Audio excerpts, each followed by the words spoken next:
Says we're going live, but I can't get the music up. Something froze. Something froze. You're We're frozen. live. You're frozen on the screen. We're live, Dale. Oh, we are live? My screen is completely frozen. I can't. All I can see is a frozen version of you and me, and I couldn't get the music to go. Well, here's the title slide. Hopefully that'll come over nicely, even though I can't tell because it's frozen. Wow.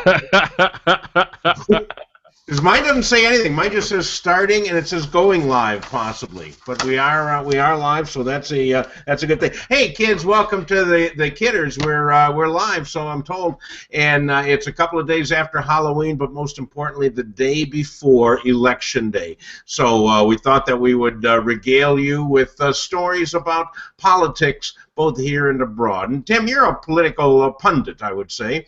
What do you think about the election tomorrow? I think it's quite interesting that it comes 2 days after, 3 days after the Day of the Dead, which it's the day when Mexicans cross the border and go to Chicago to vote. There you go. You know, and kids dress up, pretend that they're somebody they're not, and the same with politicians.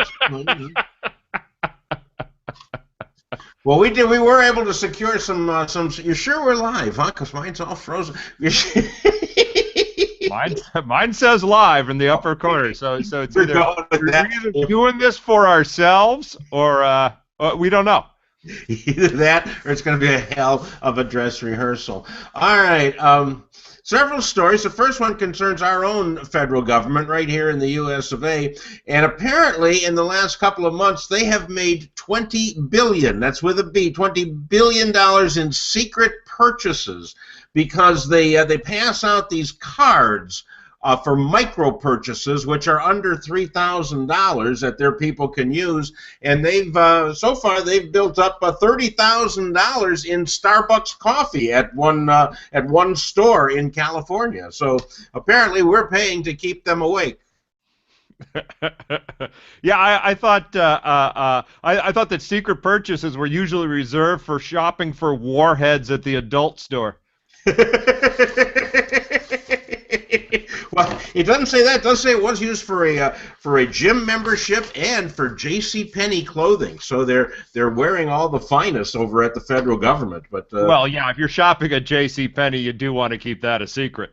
and it's easy to keep it under $3,000. You know, that's like trying to pay full price for something at Kohl's. You can't do it. You know, that's in our country. However, across the pond, the big pond, the Pacific pond, over in North Korea, home of Kim Jong-un and the undulants.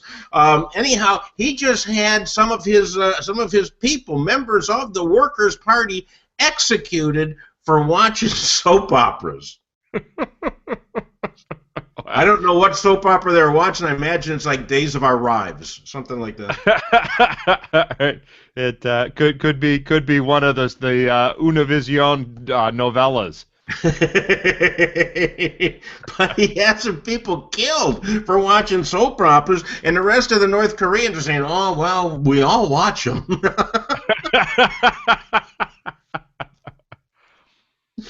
You know, I've seen, just the soap operas we have over here, and there are a couple times when I thought of, taking my own life because they were that bad, but still. Or at least the lives of the writers.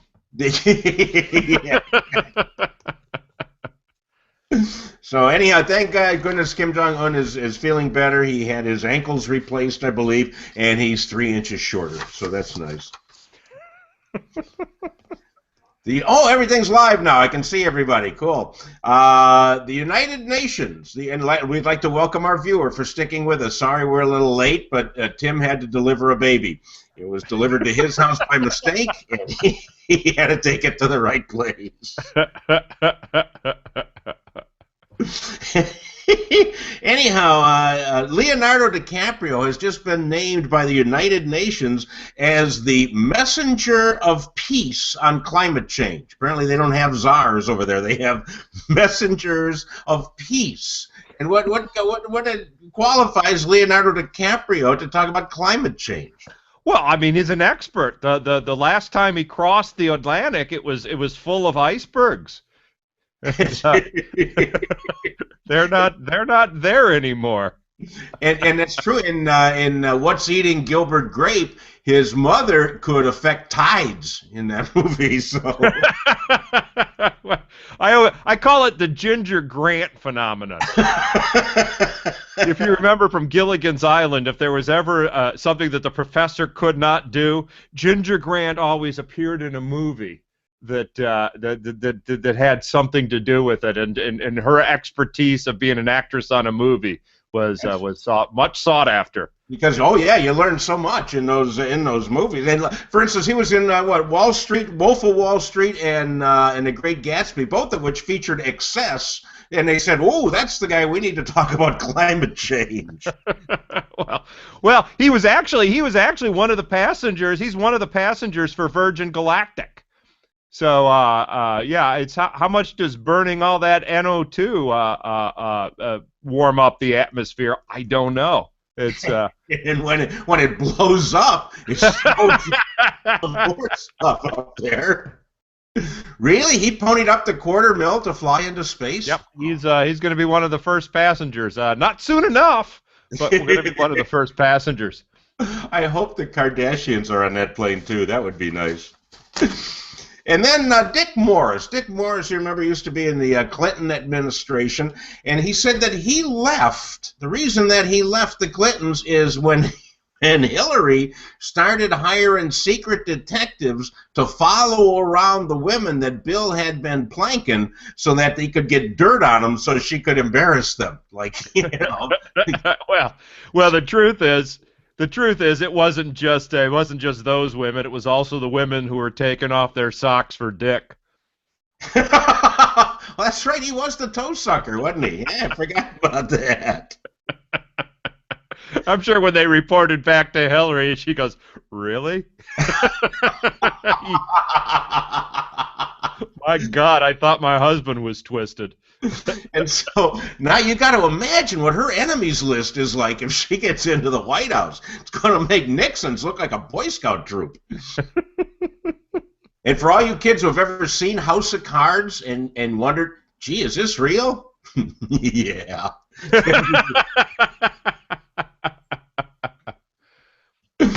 Oh, well, that's all the political news we have. Do you have any more political news that has just come up on the horizon, Tim?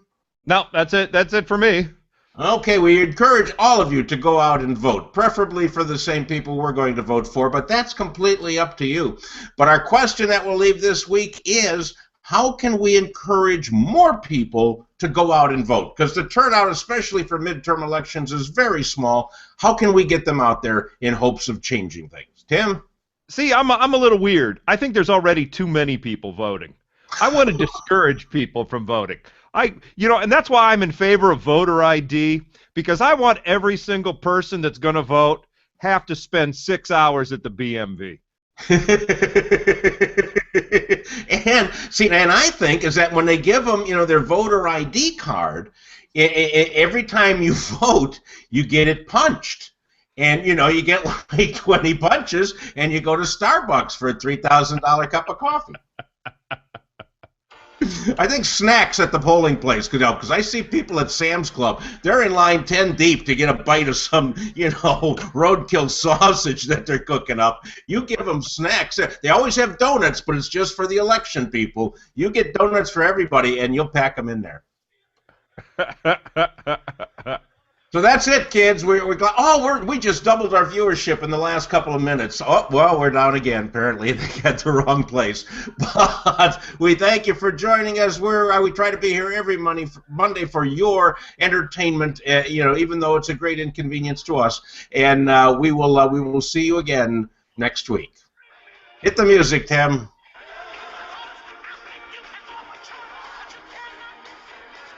This is our closing number. It's very specially prepared. Kind of jivey. All right. Bye-bye, everybody.